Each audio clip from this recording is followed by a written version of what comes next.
былай сөйлескен жоқпыз, хабарласқан жоқпыз. Ол біраз болды. Асылжанмен де мүлдем сөйлеспей кеткенімізге сол жаңа келгеннен кейін екеуміз мүлдем сөйлесіп жүрген жоқпыз. Тек мен жұмыста кезімде, стримде отырған кезінде былай кіріп қалады, а так былай мүлдем сөйлеспейміз.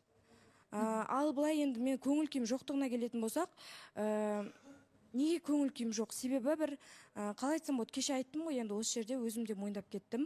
Асылжан келгеннен кейін де редакцияға жалпы айтпағаныма өзім айттым ғой, сыртта ол маған сол келмес бұрын бір айдай бұрын жазды, бірақ ол жерде мен Асылжанды енді бірде бар, бірде жоқ болғаннан кейін мен 100% сенген жоқпын да енді ол кісіге. Өмірде сенбегеннен кейін, ой, значит, әшейін тағы да сол баяғы өзінің несіне басты ғой, значит, келмесе келмейтін шығар дегеннен кейін сондай бір ой болды. Бірақ келгеннен кейін шынымен де шоковый состояниеде болдым.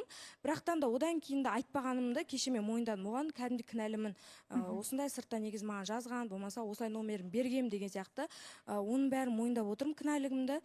Сол нәрсені бір жағынан айтпағаныма, соның бәрін өзімді кінәлі сезінгендіктен де мүлдем настроением болмай жүр.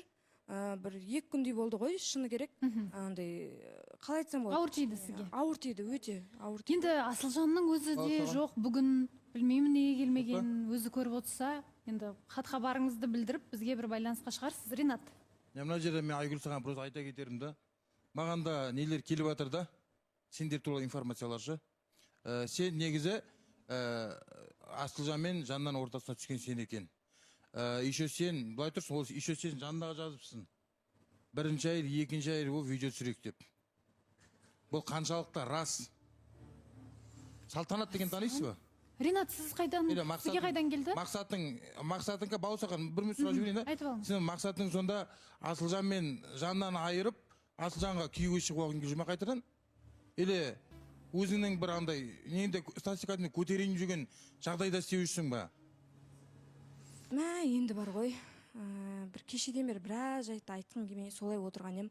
Жарайды, енді ол бүйтіп ашылып айтатындай, бір ондай айтатындай нәрсе көріп тұрған жоқпын, бірақ мен олардың орталарына түскім келсе егерде, біз айырылысқаннан кейін қаншама уақыт болды ғой менде. Кеше жаннан өзі де айта кетті. Бірақ Айгүл екеуі 5 жылдан бері бір-бірімен сөйлеспеген, неге мына жерде жылап отыр деген сияқты ода сұрақ болды, дұрыс па?